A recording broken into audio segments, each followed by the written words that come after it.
Hello students, in this video we'll discuss chapter number 9, Australia. Students, what we are going to discuss in this chapter, we'll talk about the location of Australia. World map में Australia कहाँ पर located है, total Australia का size कितना है, number of states in Australia, कितने states हैं Australia में। फिर हम लोग डिस्कस करेंगे बच्चा physical features, mountains, plateaus, plains, coastal plains, वो सब भी हम इस चैप्टर में डिस्कस करेंगे। तो अगर हम इंट्रोडक्शन की बात करें ऑस्ट्रेलिया की, तो ऑस्ट्रेलिया आइलैंड कॉन्टिनेंट है। ठीक, कोई बात, आइलैंड कॉन्टिनेंट है। ये अपनी ही टाइप का एक अनोखा है क्योंकि इसको ऑक्यूपाई कर रखा है सिर्फ एक सिंगल कंट्री ने। ये स्मॉलेस्ट कॉन्टिनेंट है। फर्स्ट लार्जेस्ट कॉन्टिनेंट होता है बच्चा एशिया, ये है स्मॉलेस्ट कॉन्टिनेंट। और sixth largest country, first largest country होती है रशिया और ये है सिक्स्थ लार्जेस्ट कंट्री। तो स्मॉलेस्ट कॉन्टिनेंट और सिक्स्थ लार्जेस्ट कंट्री। अगर हम ऑस्ट्रेलिया के साथ न्यूजीलैंड और नीबरिंग आइलैंड को मिला लें तो इसे मिलाकर बोला जाता है ऑस्ट्रेलेशिया या ओशिनिया। ठीक है बात। ऑस्ट्रेलिया को पहली बार देखा था एक डच नेविगेटर ने। अब ये डच लोग कौन होते हैं बच्चा? People of Netherlands. People of Netherlands is called Dutch. तो एक डच नेविगेटर जिनका नाम था विलियम जानसून, उन्होंने 1606 में पहली बार किसको देखा बेटा? ऑस्ट्रेलिया को। उसके बाद कैप्टन जेम्स कुक, एक ब्रिटिश सीमैन थे, वो पहुंच गए ऑस्ट्रेलिया के ईस्टर्न कोस्ट पे। ठीक है, कब पहुंचे? 1770 में। और जैसे वो वहां पर पहुंचे उन्होंने इसका नाम रख दिया न्यू साउथ वेल्स। ठीक है, तो फिर ये बन गई बच्चा पहली colony. It become the first colonial settlement in the country and by 1829। देखो, अब न्यू साउथ वेल्स किसने नाम रख दिया था बच्चा? ब्रिटिशर्स ने। ब्रिटिशर्स वहां पहुंचे, उसको ईस्टर्न कोस्ट को अपनी कॉलोनी बना लिया 1770 में और नाम रख दिया न्यू साउथ वेल्स। ठीक है, चलो अब पहली बार कॉलोनी बन गई थी ऑस्ट्रेलिया 1829 में, जब ब्रिटिश ने एस्टेब्लिश किया अपना control western part of Australia पे। सो स्टूडेंट, अब जरा ध्यान देने वाली बात यह है कि ईस्टर्न कोस्ट में भी ब्रिटिश ही है और वेस्टर्न पार्ट में भी कौन ही है? ब्रिटिश ही है। ठीक है, पहली बार गए 1717 में, उसके बाद 1829 में। बहुत सारे यूरोपियन माइग्रेट करके ऑस्ट्रेलिया चले गए after gold was found in the continent. देखो, यूरोपियंस तो बड़े ही लालची थे, जहाँ इनको गोल्ड डायमंड मिलता था भाग भाग के वहाँ पहुँच जाते थे। तो बहुत सारे यूरोपियंस माइग्रेट करके कहाँ चले गए? ऑस्ट्रेलिया चले गए। क्यों चले गए भाई? क्योंकि वहाँ पर गोल्ड मिल चुका था। कौन होते हैं लालची? पूरी दुनिया में सबसे ज़्यादा मुझे ऐसा लगता है ग्रीडी यूरोपियंस ही हैं। जहाँ इन्हें गोल्ड मिला, जहाँ डायमंड मिला, भागते भागते पहुँच गए। तब ये पहुँचे ऑस्ट्रेलिया कब? 1850 में। फिर जनवरी 1901 में a federation of 6 colonies was formed and the Commonwealth of Australia was established. तो 1901 में एक फेडरेशन बनेगी 6 कॉलोनीज की। ठीक है, जिसे हम कॉमनवेल्थ ऑफ ऑस्ट्रेलिया कहेंगे। वो एस्टेब्लिश होता है as a dominion of Britain. किसके डोमिनियन रहेंगे ये? ब्रिटेन के। और धीरे धीरे जैसे टाइम पास होता गया, टाइम जाता गया, ऑस्ट्रेलियन एक्ट इन 1986, फिर ऑस्ट्रेलियन एक्ट साइन हुआ 1986 में, जिसमें ऑस्ट्रेलिया और ब्रिटेन के बीच जितने भी टाई थे वो सारे ख़त्म कर दिए गए। ऑस्ट्रेलिया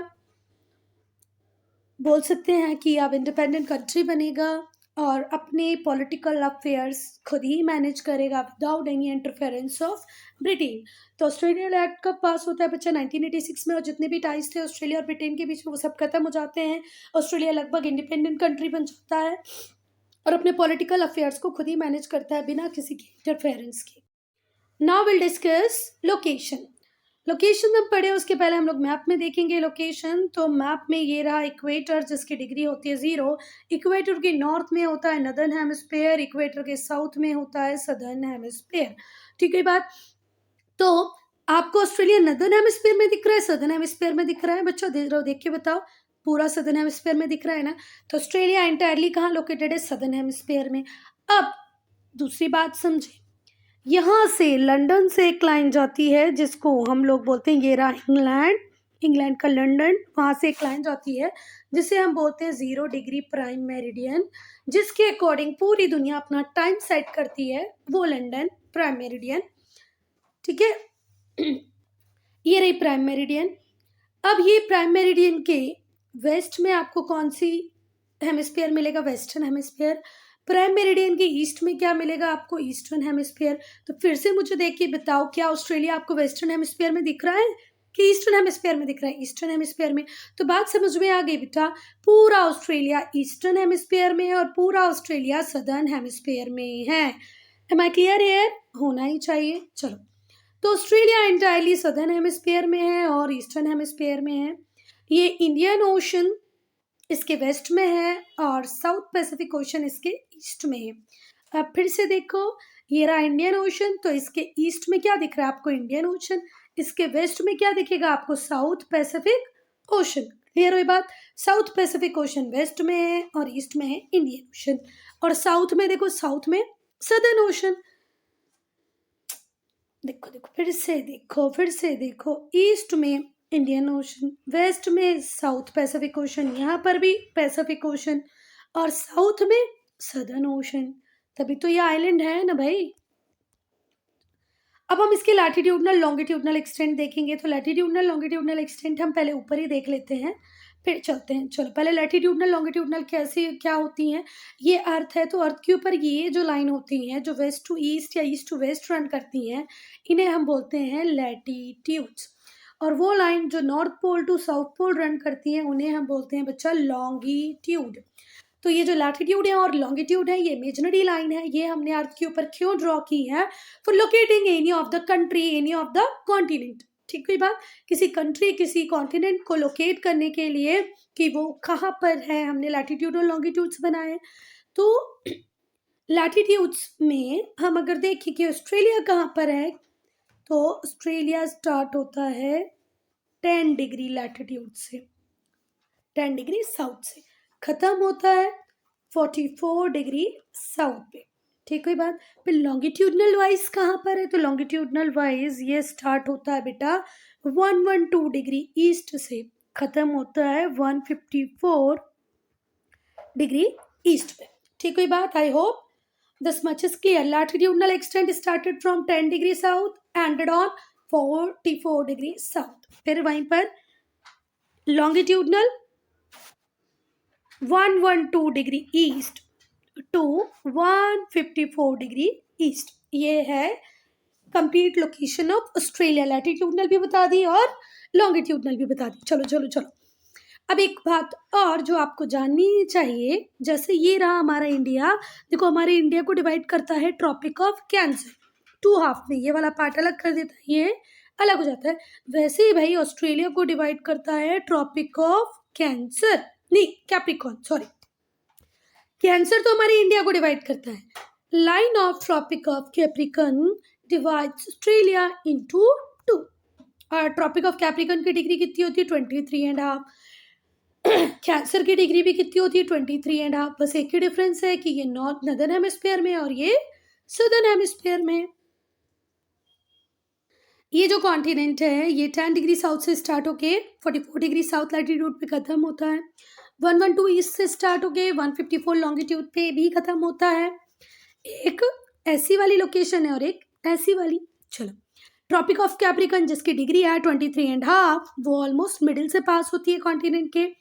इंडियन ओशन इसके वेस्ट शोर को वॉश करता है, तो पैसिफिक ओशन इसके नॉर्थ और ईस्ट को। साउथ इसकी बॉर्डर बनाता है, सदर्न ओशन इसकी बॉर्डर बनाता है साउथ में। अब हम नेबरिंग कंट्रीज को पढ़ेंगे। अब अगर नॉर्थ में देखिए, पहले हम लोग क्या देखने वाले बच्चा? Neighbouring countries of Australia. तो नॉर्थ में अगर हम बात करें, तो जो ऑस्ट्रेलिया है वो ईस्ट तैमूर से अलग होता है बाय तैमूर सी। ईस्ट तैमूर से अलग होगा तैमूर सी से। इंडोनेशिया से अलग होगा आराफुरा सी से। पापुआ न्यू गिनी से अलग होगा टॉरस स्ट्रेट से। सोलोमन आइलैंड से अलग होगा सोलोमन आइलैंड एंड वनवातु से अलग होगा और न्यू कैलेडोनिया से अलग होगा to its north east and east in the south Pacific ocean. Solomon island, Vanuatu, New Caledonia से अलग होगा साउथ पैसिफिक ओशन से। ईस्ट में मिलेगी आपको तास्मान सी ठीक है, जो बीच में है न्यूजीलैंड और ऑस्ट्रेलिया की। तो अभी हम जब मैप में देखेंगे तो ज़्यादा आप समझ पाएंगे कहाँ कहाँ पर क्या है। स्टूडेंट यहाँ ध्यान से देखें, ये रही आराफुरा सी, ये रही तैमूर सी, ये रही आपका टॉरस स्ट्रेट, ये रही तस्मान सी, ये साउथ पैसिफिक ओशन। ठीक है बात। और दो तीन चीज़ें हम यही देख रहे हैं, ये है ग्रेट ऑस्ट्रेलियन वाइट और ये है गल्फ ऑफ कारपेंट्रिया। पर अभी जो देखना है आपको बॉर्डर्स, तो ये रही तैमूर सी, आराफुरा सी, तस्मान सी, टॉरस स्ट्रेट, ये पैसिफिक ओशन। ठीक है, और दो चीज़ें जो मैं एक्स्ट्रा यहाँ दिखाना चाहती हूँ वो है ग्रेट ऑस्ट्रेलियन बाइट, ये है गल्फ ऑफ को कारपेंट्रिया, ये है कोरल सी, यहाँ पर हमको ग्रेट बैरियर रीफ देखने को मिलेगी। Now will do political divisions. अगर हम पॉलिटिकल डिविजन्स की बात करें तो ऑस्ट्रेलिया में 6 सेल्फ गवर्निंग स्टेट हैं। In India we have 28 states and 8 UT union territories. वहाँ पर सिर्फ 6 सेल्फ गवर्निंग स्टेट्स हैं। और बेटा जरा ध्यान से सुनना, हम 7th लार्जेस्ट कंट्री हैं, हमसे बड़ा है ऑस्ट्रेलिया, 6th लार्जेस्ट है। क्या है? 6th लार्जेस्ट, और हम 7th लार्जेस्ट है। फिर भी हमारी कंट्री में 28 स्टेट हैं और इनके पास जो हमसे बड़ी कंट्री है सिर्फ 6 स्टेट्स हैं। ठीक है, चलो। तो politically Australia is divided into 6 self governing state and 2 centrally administered territory, जिनको मैंने चैप्टर की शुरुआत में यूनियन टेरिटरीज बोल दिया था। यूनियन टेरिटरीज इंडिया में होती है, यहाँ पर क्या है? Centrally administered territory. अब हम लोग देखेंगे बच्चा पॉलिटिकल डिविजन्स ऑफ ऑस्ट्रेलिया। यहाँ पर हैं स्टेट्स और यहाँ उनकी कैपिटल। क्वींसलैंड की कैपिटल है Brisbane, New South Wales Sydney, Victoria, Melbourne, South Australia Adelaide. Adelaide आप लोग क्रिकेट में भी बहुत ज़्यादा सुनते होंगे, देखते होंगे, बहुत बड़ा क्रिकेट का मैदान है, यहाँ पर क्रिकेट ग्राउंड है। Western Australia Perth, Tasmania Hobart. Central administrative territory पहली है नदर्न टेरिटरी जिसकी capital Darwin. Australian capital territory Canberra. ठीक हुई बात। देखो यहाँ पर दिख रही है आपको, ये रहा western Australia, south Australia, northern territory, Queensland और New South Wales, Canberra. Canberra तो खैर कैपिटल है, and this one is Victoria. Some of the major cities of Australia are as follows. Sydney most popular city है Australia की। ठीक है, इसे हमेशा हार्बर सिटी के नाम से रेफर किया जाता है। Sydney harbour is Australia's most important centre for international trade. बच्चा ऑस्ट्रेलिया में होती है शिप रेयरिंग, ये 75% वूलन रिक्वायरमेंट पूरी करते हैं। 70% जो वर्ल्ड की वूल रिक्वायरमेंट है वो कौन पूरी करता है? ऑस्ट्रेलिया। तो ऑस्ट्रेलिया से एक्सपोर्ट होता है किसका? वूल का। तो उसे क्या चाहिए बच्चा? शिप्स के थ्रू होगा। फिर ये मीट भी एक्सपोर्ट करते हैं तो वो भी शिप्स के थ्रू होगा, है ना। तो जो सिडनी हार्बर है, जिसे हम सिडनी को हम हार्बर सिटी भी कहते हैं, वो बहुत इंपॉर्टेंट है ऑस्ट्रेलिया के लिए क्योंकि यहाँ से इंटरनेशनल ट्रेड होता है। Sydney Opera House, Sydney Harbour Bridge बहुत सारे टूरिस्ट को अट्रैक्ट करता है। ये है सिडनी का हार्बर ब्रिज। फिर से मेरी बात सुनना कि जो ऑस्ट्रेलिया है वो मीट वूल को क्या करता है? एक्सपोर्ट, और भी बहुत सारी चीज़ें करता है, पर इंपॉर्टेंट आइटम है वूल और मीट। ठीक है, तो इसको एक्सपोर्ट करने के लिए इंटरनेशनली हार्बर चाहिए। तो मोस्ट इम्पॉर्टेंट हार्बर सिटी है Sydney. Sydney Opera house famous है, सिडनी के हार्बर ब्रिज भी बहुत ज़्यादा फेमस है। फिर है Melbourne. Melbourne another important centre है इंडस्ट्री का, कॉमर्स का, कल्चरल एक्टिविटीज़ का। इसे हमेशा आप स्पोर्टिंग एंड कल्चरल कैपिटल कहते हो। कैनबरा वैसे ऑस्ट्रेलिया की कैपिटल है, पर Melbourne sporting and cultural capital है ऑस्ट्रेलिया की। ठीक है बात। इसे ऑफन हमेशा लोग कहते हैं कल्चरल और sporting and cultural capital of Australia. Melbourne में क्या इंडस्ट्री है, कॉमर्स है, कल्चरल एक्टिविटी होती है। बेटा ये है फेडरेशन स्क्वायर। ये क्या है? Federation square. अब हम पढ़ते हैं फेडरेशन स्क्वायर क्या है। जो फेडरेशन स्क्वायर है इसका कंस्ट्रक्शन स्टार्ट हुआ था 1998 में। पब्लिक के लिए ये ओपन हुआ 2002, मतलब 4 ईयर लगे इसकी कंस्ट्रक्शन में, 4 साल लगे। इसको क्यों बनाया गया था? 100th एनिवर्सरी सेलिब्रेट करने की। किसकी? ऑस्ट्रेलियन स्टेट्स की। ठीक है, फेडरेशन ऑफ ऑस्ट्रेलियन स्टेट्स की 100th एनिवर्सरी सेलिब्रेट करने के लिए हमने बनाया किसको? Federation square. कहाँ पर है ये? मेलबर्न में।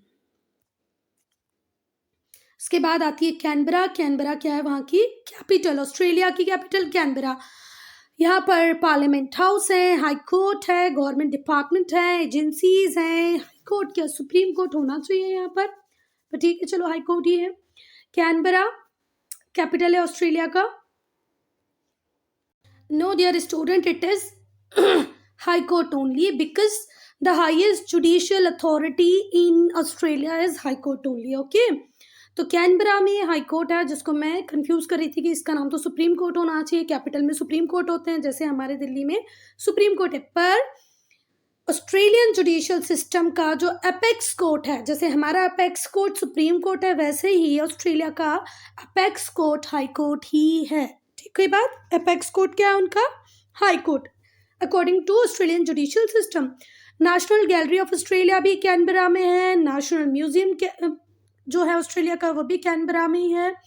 ये सिग्निफिकेंट प्लेस है कल्चरल इंटरेस्ट की। ठीक है, कैनबरा कैपिटल है, यहीं पे हाउस ऑफ पार्लियामेंट है, यहीं पर इनका हाई कोर्ट है जो कि अपेक्स कोर्ट है। National Gallery of Australia, national museum of Australia, सब कुछ कैनबरा में ही है। Now physical features. Physical features भी मैं चाहती हूँ पहले हम लोग मैप में देखें फिर यहाँ आते हैं। ठीक है, चलो चलो चलो, तो देखो ये रही बच्चा कोस्टल प्लेन ऑफ ऑस्ट्रेलिया। ये कोस्टल प्लेन है ऑस्ट्रेलिया के। ठीक है, ये वेस्ट ऑस्ट्रेलियन डेजर्ट है। ठीक है, ये ग्रेट सैंडी डेजर्ट है, ये हैम्सले रेंज है, गिब्सन डेजर्ट है, ग्रेट विक्टोरियन डेजर्ट है, और ऑल टुगेदर ये वेस्टर्न प्लेट्यू है। ये क्या है? वेस्टर्न प्लेट्यू रीजन पे ये रही ग्रेट डिवाइडिंग रेंज, और ये जो पार्ट है ये है ईस्टर्न हाईलैंड। ठीक है, ये वाला जो पार्ट है जो आपको दिख रहा है ये है ईस्टर्न हाईलैंड, इसी में मिलेगी आपको ग्रेट डिवाइडिंग रेंज। ये है वेस्टर्न प्लेटो, ये देखो ईस्ट साइड है, ये वेस्ट है तो ये वेस्टर्न प्लेट्यू। ये ईस्टर्न हाईलैंड, ये ईस्टर्न कोस्टल प्लेन है तो ये वेस्टर्न कोस्टल प्लेन है। और ये जो बीच वाला ग्रीन पार्ट दिख रहा है आपको फिश के शेप का, ये है सेंट्रल लोलैंड, नीचे दबे हुए पार्ट है। ठीक है, फिर से ये वेस्टर्न प्लेट्यू, ये वेस्टर्न कोस्टल प्लेन, ये ईस्टर्न कोस्टल प्लेन, ये ईस्टर्न हाईलैंड, ये सेंट्रल लोलैंड, ये भी कोस्टल प्लेन। ठीक है बात? फिजिकल फीचर्स, तो पूरा के पूरा जो कॉन्टिनेंट है एक फ्लैट लो लैंड टोपोग्राफी पे है, बहुत ज़्यादा हाई माउंटेन्स नहीं है हिमालय की तरह। हमारे हिमालय में कितने highest 10 peaks of the world present in Himalaya only, पर यहाँ पर कोई हाई माउंटेन्स नहीं है। मीन एलिवेशन जो लैंड का है वो सिर्फ 300 मीटर अबव सी लेवल है, मतलब सी लेवल से सिर्फ 300 मीटर अबव तक है। हमारे हिमालय की बात करें तो यहाँ पर हमें 5000 मीटर तक की पीक्स मिल जाते हैं। आपको पता ही है ना, जो हमारा क्या क्या क्या माउंट एवरेस्ट है, कंचनजंगा है, ये तो 5000 मीटर से भी ऊपर है, और यहाँ पर सिर्फ 300 metres. Only 5% of the continent has more than 600 metre elevation और अबव मीन सी लेवल। ठीक है, 5% कॉन्टिनेंट का हिस्सा है जो 600 मीटर ऊपर है मीन सी लेवल से, मतलब बहुत ज़्यादा हाईएस्ट पीक आपको नहीं मिलेंगी। अब हम लोग शुरू करेंगे वेस्टर्न प्लेट्यू से। तो जो वेस्टर्न प्लेट्यू, ये वेस्टर्न प्लेट्यू वाला जो पार्ट है वो हार्ड रॉक से बना हुआ है। बेटा प्लेट्यूज तो वैसे ही है ना, कैसे बनते हैं प्लेट्यूज? हार्ड रॉक से बने हुए होते हैं, है ना। तो इसके अंदर आता है western Australia, northern territory and larger part of southern Australia. Western Australia तो पूरा इसके अंदर आएगा ही, नदर्न टेरिटरी भी इसके अंदर ही आएंगी, और सदर्न ऑस्ट्रेलिया का कुछ पार्ट भी वेस्टर्न प्लेट्यू के अंदर ही आएगा। ठीक, कोई बात? चलो, यहाँ पर माउंटेन रेंजेस हैं। ठीक है, राइज फ्रॉम फ्लैट प्लेट्यू, थोड़ी सी माउंटेन रेंजेस हैं जिन जो राइज कर गई हैं फ्लैट प्लेटो से, जैसे Darling range, Hamersley range, McDonald range, Musgrave range. क्या क्या बच्चा? Darling range, Hamersley range, McDonald range और मुस्ग्रेव रेंज। एक और इंटरेस्टिंग फीचर है ऑस्ट्रेलिया का वो है जो कि वेस्टर्न प्लेटो में मिलेगा, largest single rock. The Ayers Rock जो है वो एक सिंगल लार्जेस्ट रॉक है। कितनी बिग है? You will have to walk 10 kilometre to go around it once. एक बार में अगर आपको उसका चक्कर लगाना है तो 10 किलोमीटर चलना पड़ेगा। ये सिंगल लार्जेस्ट रॉक है। देखो, हम रेंज की बात नहीं कर रहे, हम माउंटेन चेन की बात नहीं कर रहे। एक सिंगल रॉक कितनी बड़ी है जिसको घूमने में आपको लगभग 10 किलोमीटर चलना पड़ेगा। लोकल लैंग्वेज में जो आयर्स रॉक है उसको उलूरू बोलते हैं, means place where the wind moans between dawn and dusk, जहाँ पर हवाएं भी मॉन करती हैं डॉन और डस्क के बीच में। ठीक है बात। चलो, अब अगर इंटीरियर प्लेटू की बात करें डेजर्ट के, तो वो है ग्रेट सैंडी डेजर्ट। देखो, डेजर्ट भी है कहाँ पर? वेस्टर्न प्लेटो में। तो वो है ग्रेट सैंडी डेजर्ट अभी दिखाया, Gibson Desert, Great Victorian Desert, West Australian Desert. ठीक है, यहाँ पर मिनरल रिसोर्सेज भी हैं। भैया, प्लेट्यू रीजन है, प्लेट्यू रीजन का ओरिजिन ही कहाँ से होता है? वॉल्केनिक एरप्शन से। तो मिनरल्स तो यहाँ पर होंगे ही। कौन कौन से मिनरल है यहाँ पर? आयरन और यूरेनियम, लेड, कॉपर, निकल, जिंक। क्या क्या है? आयरन और यूरेनियम, लेड, कॉपर, निकल, जिंक, ये सब वहां पर मिलेगा। क्योंकि यहाँ पर मिनरल रिसोर्सेज है। मिनरल रिसोर्सेज क्यों है? क्योंकि पूरा प्लेट्यू वॉल्केनिक एरप्शन से बना हुआ है। यहाँ पर कल्टिएबल लैंड भी है, लाइव स्टॉक स्टेशंस भी हैं। ठीक है, कहाँ पर? सदर्न पार्ट ऑफ प्लेट्यू में। जो इंटीरियर प्लेट्यू है उसमें स्कैंटी रेनफॉल होती है। बच्चा, प्लेट्यू के अंदर जब आते हैं आप तो इंटीरियर प्लेट्यू में कम बारिश होती है, इसीलिए यहाँ पर सैंडी डेजर्ट है, गिब्सन डेजर्ट है, ग्रेट विक्टोरियन डेजर्ट है और ऑस्ट्रेलियन डेजर्ट है, वेस्ट ऑस्ट्रेलियन डेजर्ट है।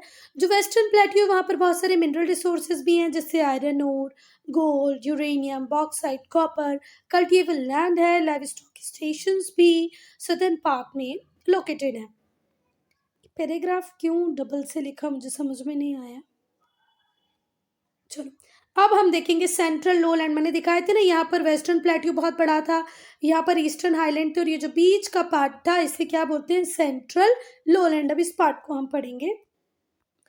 तो ये लो लाइंग रीजन है between western plateau and eastern highland. Western plateau और ईस्टर्न हाईलैंड के बीच में लो लाइंग एरिया है जिसे हम सेंट्रल लोलैंड बोलते हैं। ठीक है, ये गल्फ ऑफ कारपेंटरिया से नॉर्थ में, गल्फ ऑफ कारपेंटरिया से स्टार्ट होके एनकाउंटर बे सदर्न शोर पे खत्म होता है। फिर से देखते हैं एक बार। तो हम सेंट्रल लोलैंड देखते हैं। ये वाला जो ग्रीन वाला पार्ट है बेटा, ये सेंट्रल लोलैंड है।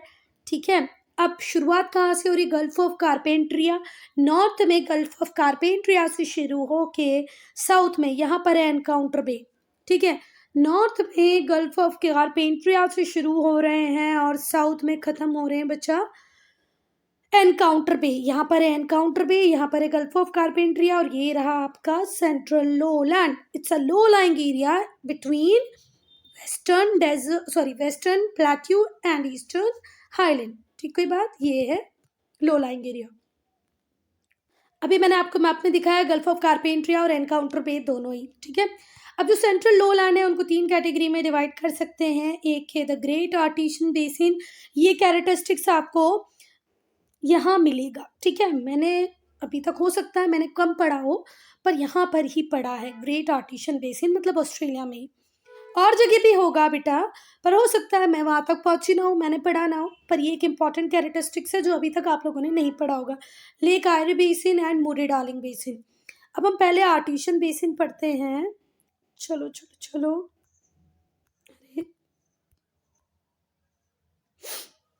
तो जो ग्रेट आर्टिशियन बेसिन है वो Queensland and New South Wales में लोकेटेड है।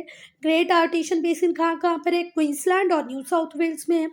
ये वर्ल्ड का लार्जेस्ट आर्टिशियन बेसिन है। मतलब और जगह भी आर्टिशियन बेसिन हो सकते होंगे, पर मैंने नहीं पढ़े हैं। ठीक है, आपकी बुक आपको पढ़ा रही है, you are the lucky one. तो लार्जेस्ट आर्टिशियन बेसिन जो कि ऑस्ट्रेलिया में है वो हम पढ़ेंगे। यहाँ पर वास्ट रिजर्व है अंडरग्राउंड वाटर का, बहुत सारा अंडरग्राउंड वाटर यहाँ पर अवेलेबल है।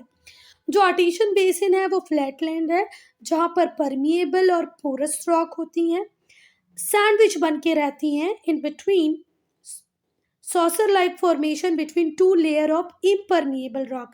परमिएबल जो पानी को पास होने दे, पोरस जो पानी को पास होने दे। नॉन पोरस या इम्परमिएबल रॉक के बीच में ये परमिएबल ये इम्परमिएबल और ये इम्परमिएबल, ये इम्परमिएबल और ये इम्परमिएबल के बीच सैंडविच बन के रह रही है हमारी पोरस रॉक। इम्परमिएबल जो पानी को पास ना होने दे, तो ठीक है, ये भी इम्परमिएबल है, ये भी इम्परमिएबल, और बीच में पोरस है जो पानी को पास होने देती है, तो पोरस रॉक सैंडविच बनी हुई है। फिर से ध्यान से देखो, जो आर्टिशियन बेसिन है वो फ्लैटलैंड है, किसके बीच में, परमिएबल और पोरस रॉक, किसके बीच में, two layer of impermeable rock, two layer of impermeable rock के बीच में परमिएबल रॉक सैंडविच की तरह है। और किस तरह, एक सॉसर की तरह फॉर्मेशन है, प्लेट की तरह। बेटा आप देखो, ये इस स्ट्रक्चर को हम बोल रहे हैं सॉसर लाइक स्ट्रक्चर। ये इम्परमिएबल रॉक है और ये भी इम्परमिएबल रॉक है और ये परमिएबल रॉक है, ठीक है। तो दो इम्परमिएबल रॉक के बीच में ये पानी है। ये कैसे आए यहाँ पर बेटा, इसका ओपन एंड यहाँ पर है, यहाँ पर बारिश हो रही, पानी अंदर इकट्ठा होता जा रहा है, यहाँ भी बारिश हुई, पानी अंदर इकट्ठा हो गया, पर यहाँ तो इम्परमिएबल है, ये पानी को पास ही नहीं होने देते। तो यहाँ पर जब आप वेल डिग करोगे तो प्रेशर से पानी अपने आप ही किसी इंजन के बिना ऊपर आ जाएगा। क्या बात समझ में आ रही है, दोनों साइड से वाटर रहेगा तो प्रेशर से पानी ऊपर आ जाएगा, आपको यहाँ पर कोई मशीन वगैरह मोटर वगैरह लगाने की जरूरत नहीं पड़ेगी। अभी क्या समझ में आया, आर्टिशियन बेसिन क्या होता है, ये इम्परमिएबल रॉक, ये इम्परमिएबल रॉक, बीच में परमिएबल रॉक, यहाँ पर क्या भर गया है, पानी। अब जब रेनफॉल होगी तो जो अर्थ सरफेस है वो एब्जॉर्ब करेगा किसको, जहां पर भी पोरस रॉक होंगी वो एब्जॉर्ब करेंगी पानी को, वो स्लोप से नीचे चला जाएगा और दो लेयर्स, जो इम्परमिएबल रॉक्स की दो लेयर है उनके बीच में ट्रैप हो जाएगा, ठीक है, और यहाँ पर बड़ा सा रिजर्व बन जाएगा। इसी को बोलते हैं एक्वीफर, पानी खट्टा है, एक्वीफर। जैसे जैसे वाटर का लेवल बढ़ता जाएगा बच्चा, ये बाहर की तरफ आता जाएगा। अगर इसमें कोई होल ड्रिल कर दें हम, आर्टिशियन बेसिन में कोई होल ड्रिल कर दें तो वहां पर बनेगा, जो होल हम ड्रिल करते हैं उसे हम बोलते हैं आर्टिशियन बेसिन, ठीक है। Water keeps flowing out of the well continuously, और इस वेल से कंटिन्यूसली पानी बाहर आता जाएगा ऑटोमेटिकली, फाउंटेन की तरह, जैसे फवारे चलते हैं, फाउंटेन चलते हैं, वैसे such a well is called artesian well, क्योंकि प्रेशर है, पानी इतना ज्यादा है, अब एक होल हुआ है तो पानी बाहर आएगा, किसकी तरह, फाउंटेन की तरह। So student, I am ending this video here only. If you have any doubt, any problem, to write in comment section, or if you want some changes in video making style, do write as well, okay।